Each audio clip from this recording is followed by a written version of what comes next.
Hello, welcome to Kindness in Business, the podcast where we explore the power of compassion and empathy in the business world. My name is Sonia Gonzalez Guillano, and I'll be your host. Today's special guest is Will Allred. Will is the co-founder and COO of Lavender, the AI-powered platform helping companies turn emails into pipeline with smarter, personalized messaging. He's also the host of Ask Allred on Lavenderland, a show where he tackles real email questions, often with help from his not-so-real AI co-host. A serial entrepreneur with a background in behavioral science, communication, and AI, Will brings clarity and wit to the evolving world of outbound sales and email tech with an empathy layer. Welcome, Will. Very happy to have you here today. Yeah, appreciate you thinking of me for the show. That's all good. Couldn't not think of the Lavender team when thinking of this show. And obviously, you've probably seen the Lavender team around. They've been around LinkedIn, but I got to meet them in person for SaaStar. And actually, I wouldn't have got the chance to go to that event if it hadn't been for the Lavender team. I was one of the people that they selected to give a free ticket to. And then, we had an amazing event. We had an amazing party at the Van Gogh experience, which was so good. And then at the Dali experience as well. And all of you were super kind. You all took the time. You all spoke to everyone that you met. And you were just good people and fun people. Yeah, well, I appreciate that. I think one of the things that we've always, you know, tried to be as far as like who we are in the community is just ourselves. Yeah, there's no level of like pretentiousness here. I'm just excited to hang out with people that want to hang out with me. I think a lot of that stems from the fact that um, my co-founder and we spent years trying to crack the code on product market fit and nail this like growth curve. And with Lavender, like we finally nailed that. And there's nothing but gratitude for it. So I think what you felt was just naturally who we are as people. Well, I definitely felt that. And, the fact that we're still talking to this point, and I've seen William at other events, and Eduardo, he's always the first one to come out and say hello. So, it is a show tell for the company and the culture that you guys are building as well, which is really important in this kind of 2025 world. Eddie's one of my favorite people. So you brought him up, so I gotta give him his flowers because he actually just recently moved. He's been in product for a while, and with the launch of our new product, we actually moved him into a customer success role. And the reason being is, as this new product's in beta, we really want to have like a really tight feedback loop between product and the people using our product. Yeah, he's West Coaster, San Diego. We've got a good amount of clientele that are actually out of the EU, UK especially, and that time zone difference, real tough. And he just looks at it, he's like, if I want to be the best like version of myself in this role, I've got to be in a different time zone. And so he literally just picked up and moved on his own. He was like, hey, by the way, I'm moving next Friday. I hope you don't mind. I take the day off, but I'll be back in and on a different time zone so that I can take over those calls that you were taking on my behalf. And I was like, shoot, dude, thanks. I mean, that's definitely drive and determination right there. Yeah, 100%. 100%. Well, and he's already like scheming on like, if I can go to WeWorks, I'll probably bump into other salespeople. So he's already like thinking through like how he can turn Austin into more of a community for what we're up to. It's fun to work with people like that. He's definitely the right person for that, and I'm glad that he's enjoying his new role and kind of making it his own as well. But back to you. Who are you beyond work? What are some of your interests? What are some of the things that you're passionate about that people may not know about? Well, I think there's the online persona that is Will, right? Yeah, I realize I post on LinkedIn every day, and it's always like funny like hanging out with like friends outside of that. But I'd say like the key thing for Will outside of work is just looking to disconnect from a lot of the work that I do. I mean, there's not a lot of wiggle room for the overlap of like my personal and work life. And so with that, like when I'm outside of work, I'm trying to find like a hiking trail, uh, trying to like stash my phone someplace where like it doesn't have cell coverage and disappear. Outside of work, I would say a lot of it's outside time. A lot of it's, I don't know if you can see the dog on the couch, but you can see his. But here, let's wiggle the screen here so you can see him. Oh, So there we go. hanging out with the pup, Okay. and so that's a lot of like who I am outside of work. Sounds good. I think as well, when you're a founder, when your work life is so go, go, go all the time and continuously evolving, you almost need that time, right? To reflect, to, just be and to think, to enjoy time with your family, with your friends, to enjoy nature, especially because we spend a lot of time is behind the computer, right? Yeah, it was like 10:30. I was taking the dog out one last time before he goes to bed, and I bump into my neighbor, and I was like, "Sorry if I'm just like brain dead trying to talk to you right now. I've been staring at a computer screen for 8 hours straight." Um, so the yeah, I think a lot of it like when you're like my schedule is basically back to back all day. So like I come out of this, I go straight into meetings until you know, evening. And so for reference, it's like 8 in the morning for me. So like the like pace of that, being able to disconnect is just like good for me as a human being, but it also allows me time to just like process and think in the background, which I don't get to necessarily do between Monday to Friday.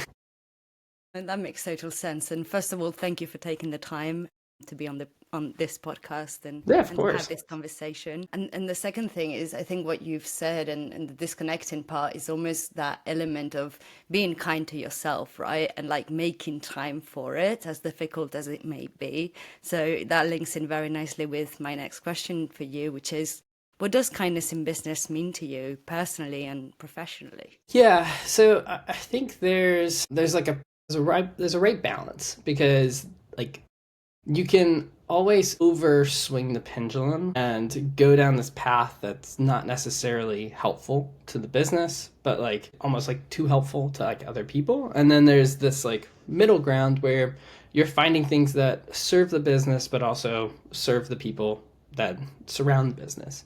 And so with that, like I think about some of the programs that we've spun up that have been very successful. So giving the product away for free to schools. So like Kansas State, University of Texas at Dallas, they've got great sales programs. They've picked up our tool and then like brought it into their training protocols. We also, for job seekers, have always leaned in and given the product for free. There's always like a fun like backstory to that too, because like when we were first getting started, in the midst of COVID, job seekers were actually the people who gave the most feedback to us on our product. I went and reached out one to one. Airbnb put like a job board up of like, here's everyone who we had to lay off because of COVID. And I just reached out every single one of them and I was like, hey, I think this tool could help you find your next job. Do you want to give us some feedback? And, I'll give you some advice on your job search. That's so So, cool. yeah, I, I don't necessarily think of it as cool. Like it's like I don't know. Cool would be like I'm flying to India and like giving water bottles out to starving people or something. Like that to me is like true philanthropy.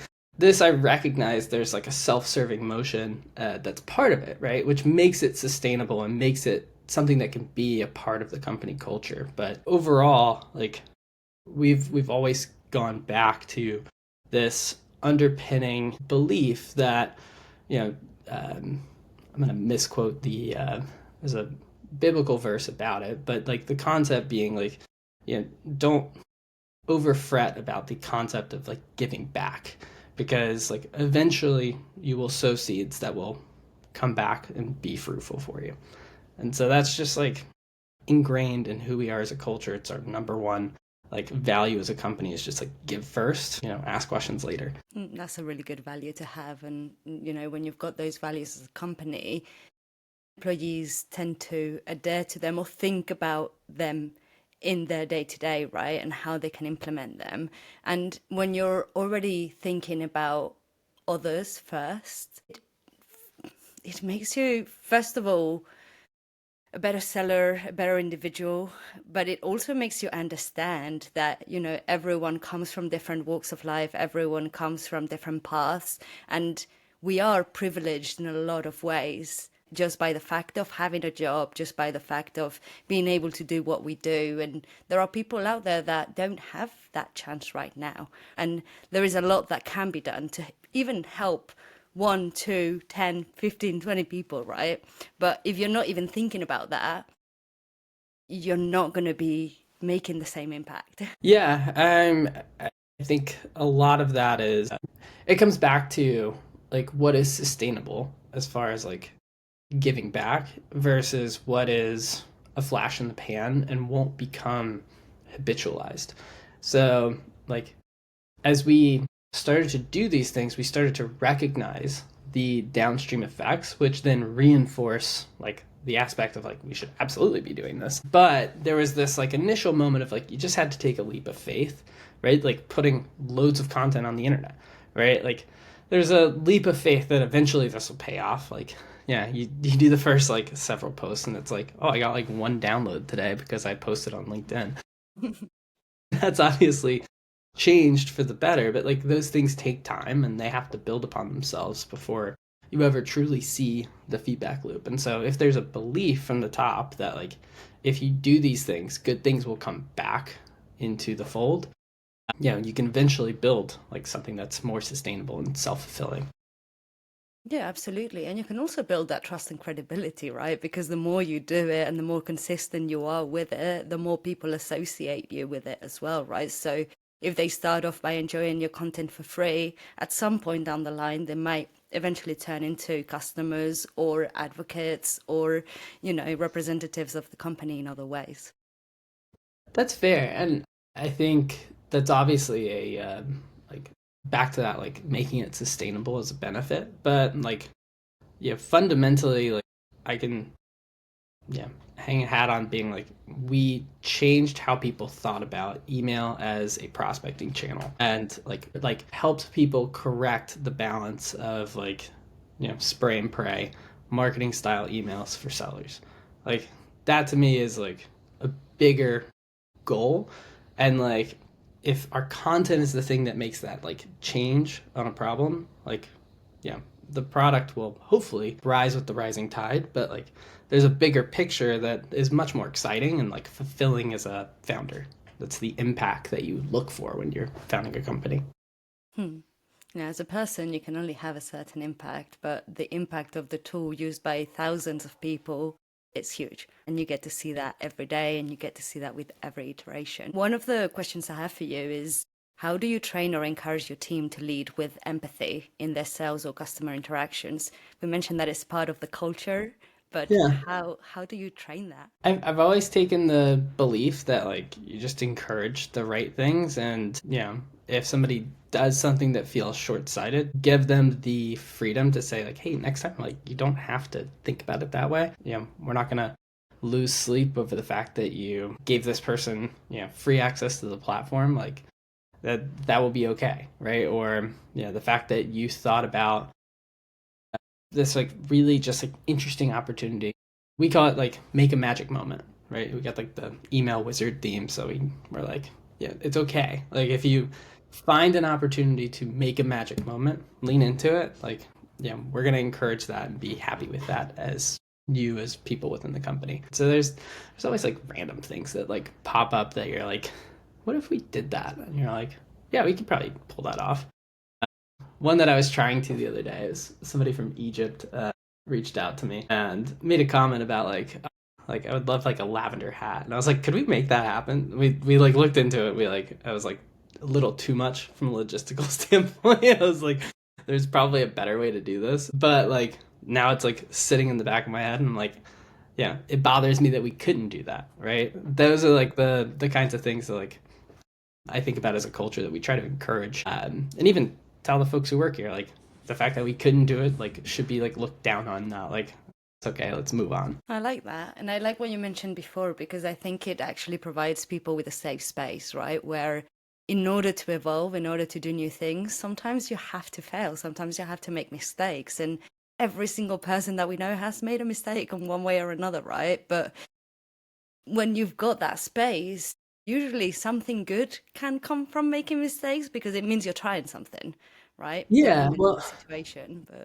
But the only mistake that exists is one in which you don't learn, right? So there's learning experiences, and then there's like things that you don't take action on. And so like, we've technically made many mistakes throughout the business, but I think we've become better entrepreneurs and frankly probably better people as a byproduct of that.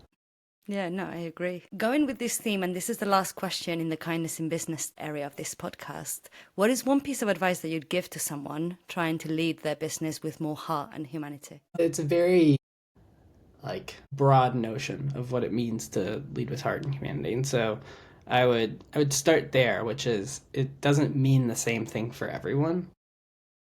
It could mean just like taking an extra effort to, you know, give back to your employees. It doesn't have to be folks within a, sales community or ecosystem. It could be, providing, different flexibility or different options for folks that work within a company. Or, like I know one of the things that's been super impactful for our team is like, executive coaching, right? It's like, maybe that's like a benefit that you lean into and you create some space within the budget to like give back to the folks that work in your company so that they can go into their job and lead with a little bit more empathy and a little bit better understanding of how to communicate.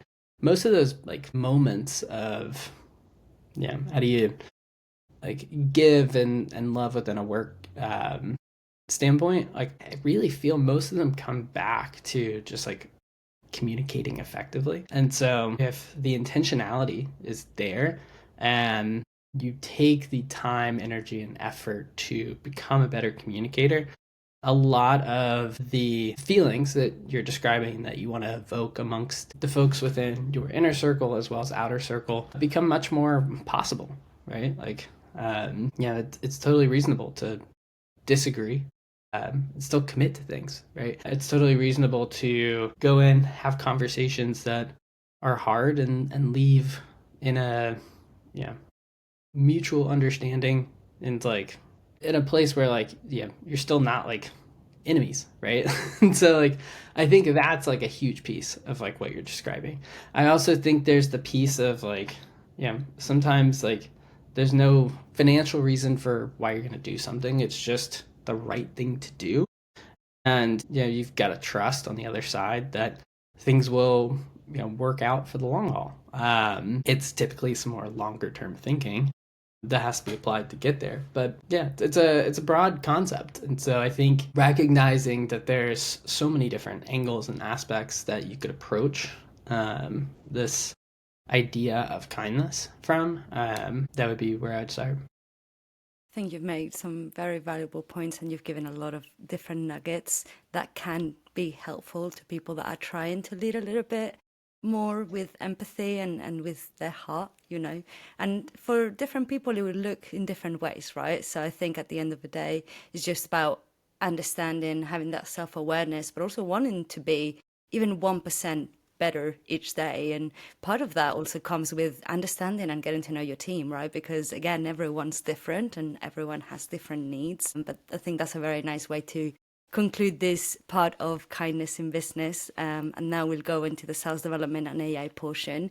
I've got two questions for you here. So the first one is, where do you see the biggest opportunities for AI to enhance rather than replace human connection in sales? So it kind of transitions well, because when you think about like what makes for effective human communication, there's this notion of I make sure that you feel on the other end seen, heard, understood. I'm paraphrasing one of my favorite advisors, Amy Volas here, but like you're brought in and you're like this person hears me, they see where I'm at, they understand my situation, and they're making an effort to truly connect with me. There's this reciprocity piece to the puzzle that is often ignored. It creates safety, it creates a place for people to open up and have dialogue. Human beings, for better or worse, are sometimes good at that when they've got the intentionality and energy to put towards it. But We are also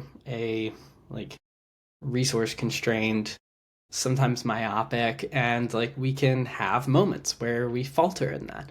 And when I think about where AI has the biggest opportunity to raise us up as a species, it actually is on the communication side of things. It's not like this notion of like automating things and like replacing meaningless work. Thought that work was meaningful 10 years ago when the original tool came out. So like, you're kind of like, moving the goalposts of like what is, meaningful. To me, it's like there's always going to be some level of like meaningful work. The definition will change, but the thing that like I see as like way more interesting and like is the reason I wake up every morning is like this concept that AI is going to become more and more and more embedded into every experience that we have in life, right? And so my co-founder says it so simply. He's like, listen, do you want to wake up every day and just have spam in your eyeballs, or do you want to wake up in a world where like AI is like understanding the context in which you enter the world and like trying to meet you where you're at? That is like where I see this like really interesting opportunity to raise the bar for everybody and not necessarily just replacing and augmenting certain tasks. Yeah, I think you raised some very fair points. And, AI is here to stay, whether we like it or not. And it's going to continue evolving. So I do think that, you know, it's probably going to continue, well, it's going to continue getting better. But the more we understand about it, the more we get to play with it in our day-to-day lives, the more we integrate it, then the easier our lives are going to be in a lot of ways. And right now, not all the data is reliable, etc. But it can already do a lot, right? So it's one of those things that the people that don't use it at all will be left behind. And not just that, even if they don't realize it, they will use it because it's integrated right now already into the Google Suite, into everything that we use on a day-to-day basis, into even Netflix, right? So Yeah. yeah. Yeah, I think one of the things that's encouraging as I think about like where this goes is it's not like you're going to wake up tomorrow and like an AI SDR is just going to have like wiped out your job and there's nothing left for you to like enter into the workplace. The reality is like, at least from what I'm seeing, there's this like staging that happens, right? Which is like, back in like the 1920s, right? You just did work and there was no record of it. And like, we didn't necessarily know how to get better. That's where like consulting came in. People came into factories and they started to like time how long it took people to do things. And they're like, hey, if we can see the data, we can actually like tell people how to get better at certain things. And so you started to enter this first place of automation, which is, hey, you do work, you see the digital exhaust that happens, and we can make decisions based off of that. The next piece of that is now that like AI has entered the world of possibility, it's okay, we're seeing these places where like we could be more efficient.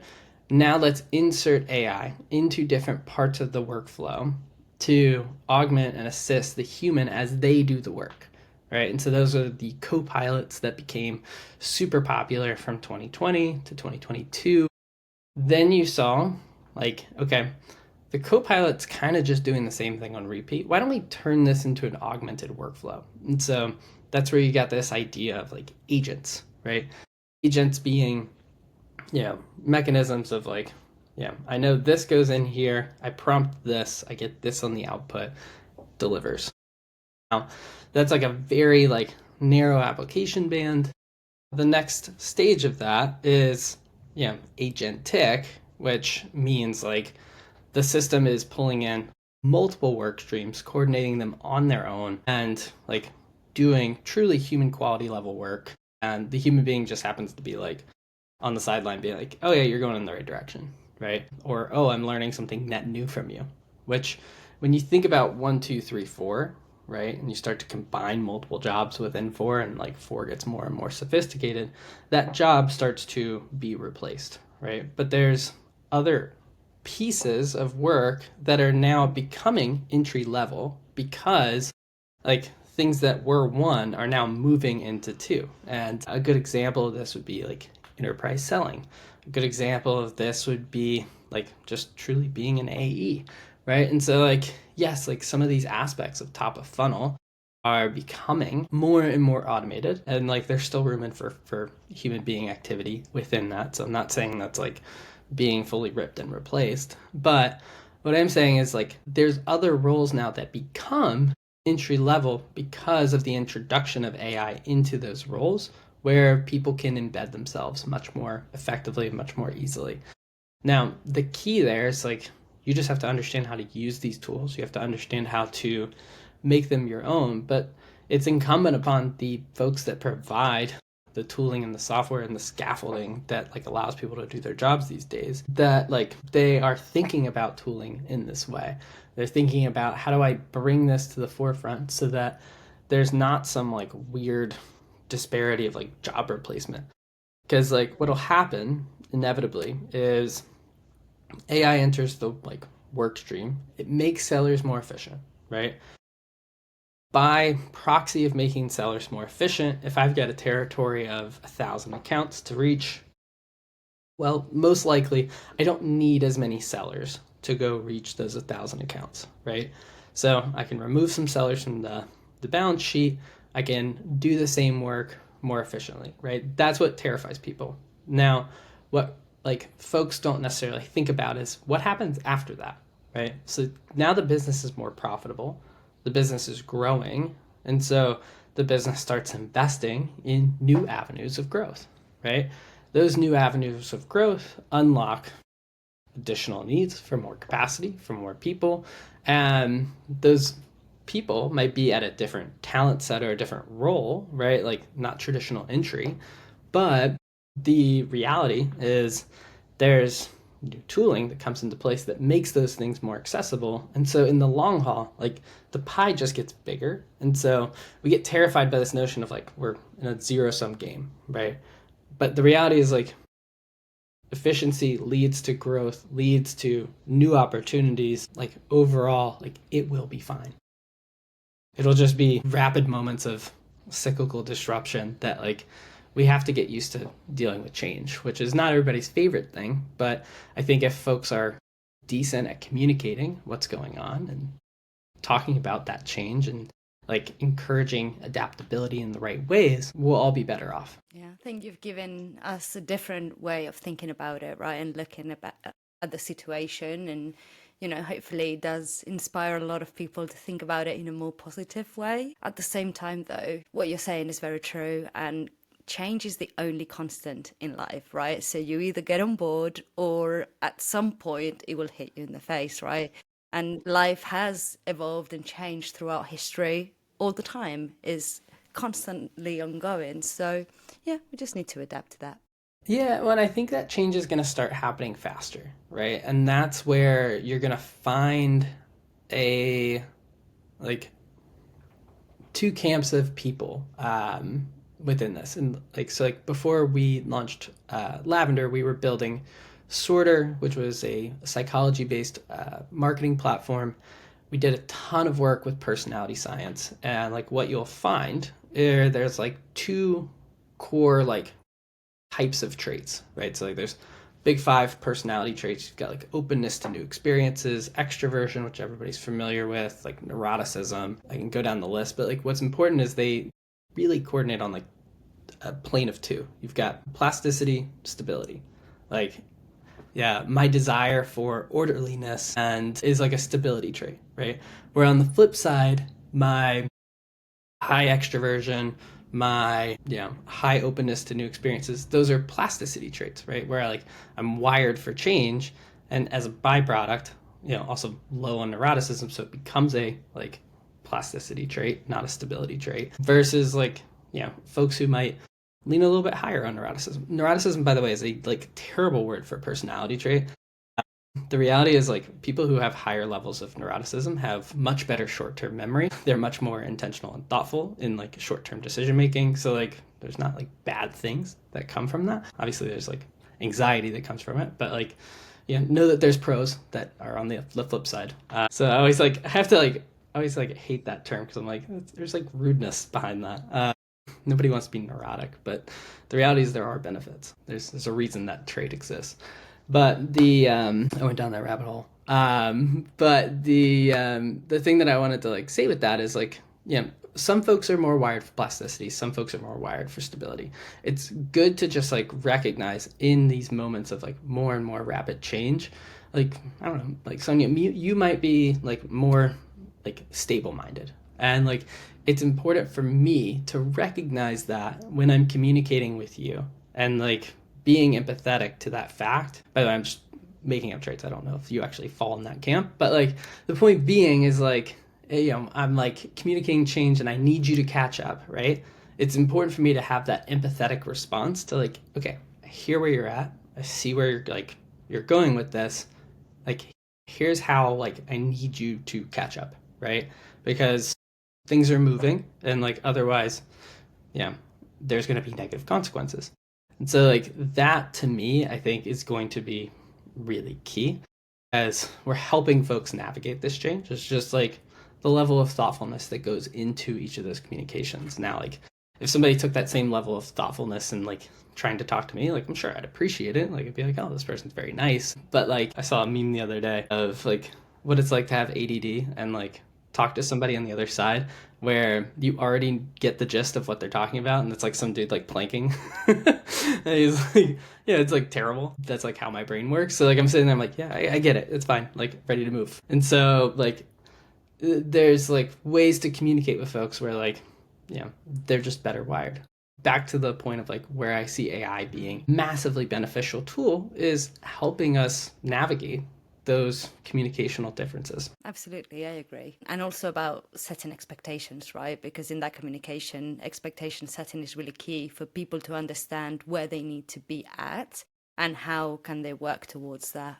But I think that was a very nice ending to the sales development and AI portion of the podcast. We're going to move on to the round fire. So in this, I've got 3 quick questions for you. All right. The first one is, one book, podcast, or resource that's helped you lead with more kindness. I mean, you gotta go with How to Win Friends and Influence People. Classic. That's a classic. That to me, like, you could give me Crucial Conversations. You could give me, yeah, one of the books that I'm like a huge fan of. It's actually a relationship book, but it's called Getting the Love You Want. Like, those are great as far as like being empathetic and understanding how to communicate with the other person. They all kind of like circle around the same concept, which is like make sure you acknowledge what the other person is saying before you respond. But the like, yeah, practicality of like and the timelessness of like Dale Carnegie's like How to Win Friends and Influence People, I think is, yeah, got to be the book. And the longevity of that book, because I read it 10 years ago and it would be just as applicable today as it was 10 years ago and 20 years ago. It's more about, well, anyway, I'll let the audience read it. Next question is, what's one small act of kindness that made a big impact on you at work? I'd probably go, I mean, I'm sure there's others that like I could think of, but I think about like when I was originally out of college in a role and I thought about a like VP in a completely different business unit who like was in a group of like people that I'd go to lunch with. Um yeah, he just like would take the time to like coach, give me advice, give me feedback, and like there's no reason that guy had to do any of that. But like it still to this day, Tori, wherever you are, I really appreciated that. Like it I know he didn't need to do that. I know like that was like totally unnecessary, but like it made an impact on like, yeah, how I think about engaging with people at work to this day. Because like we get so single-minded and focused on ourselves, and like the reality is like we have more flexibility and freedom than we recognize. That's very nice. And there are certain people, I think for everyone, that just make an impact in your professional life, in your personal life, in the way you lead, and you carry that with you through your whole life, right? Even if you don't get to speak to those people as often or you don't know where they're at right now, you just always remember with fondness and with a certain appreciation for what they did and what it did for you, right? Like how you changed because of that moment or who you became because of that moment or Yeah, series of yeah. moments. No, 100%. I mean, and like that person, yeah, thinking about like the politicalness of like the org that I was in at the time and like some of the things that were going on, I had a, yeah, really big deal that I brought in. And I got yanked out of it because I was junior and didn't get the commissions that I wanted. And like and by the commissions, I wanted like any commissions. Yeah, that deal to this day is bringing in like $8 million a year. And it was like a 3 month sales cycle. Yeah, I was gutted. I was like truly gutted. And like he took the time to just like coach me through it, coach me how to talk to folks about it. And yeah, also like gave me the encouragement to like go seek and do what was next. Right. And so, yeah, people like that don't have to do things like that. But when they do, it makes an impact downstream. Absolutely. The last question is, if your leadership style had a theme song, what would it be? Man, I was supposed to have an answer to this. Let's see. I'm trying to think of a song that sort of just embodies like how I think about leadership, which is, yeah, very much so. Like my gut is like first and foremost lead from the front. Like if I'm not doing it, how can I expect you to go do it? I think the song's by Tyler Childers, but it's Nose to the Grindstone. I'll just go with that. Not heard of that one, but I'll add it to the playlist. I've got a playlist on Spotify with all the songs, and I'll give it a listen. And we're just on time, so we'll wrap it up. But we've got a question from the previous guest, which is, can you think of a time where it was challenging for you to be kind? What did you do? I think the moments where it's hard to be kind are either the moments where you're like too in your own head and like not putting yourself in the other person's shoes, in which case like I think the key thing is, having the humility to go back and be like, hey, yeah, we were trying to have a conversation, I wasn't a good participant in that. um I think the other place is like when you're trying to be a good participant and the other person doesn't necessarily like there's just like a true misalignment and like lack thereof. I think one of the things that is like and like that's just gonna happen in life, right? And I think one of the things that's helped me get past those moments is recognize that like the finality that like it feels in that moment is not true. The reality is like, it's gonna be fine. And like with that, it's like this is a passing emotional state. Like it will be like long term fine. In the day, they're going to do what they are going to do, and you can control what you can control. And so you just take a deep breath and you say, okay, like hey, like clearly not on the same page, and like that's okay. Let's just move forward. And like sometimes that is all you can do. And yeah, I I try to have more of the moments be the latter than the former, but no one's perfect. So certainly, gone back to many discussion with my tail tucked between my legs because I've just been too myopic and too self-focused, or just the ego's getting in the way of a conversation with somebody. So like, it's just a fact of life, and as long as you can recognize it and come back to the table, I think there's a longer term window that is net better for everybody. I agree. And as you said, nobody's perfect. Nobody's kind 100% of the time. But, we can all realize the moments where we're not being kind and do something about it so that the next time we act with more kindness. And at the same time, we can't always control what other people do, but we can control how we react. And, in those situations, in both of them, actually, always take a step back, right? It's the best course of action so that you can think more clearly about things. What would be your question for our next guest?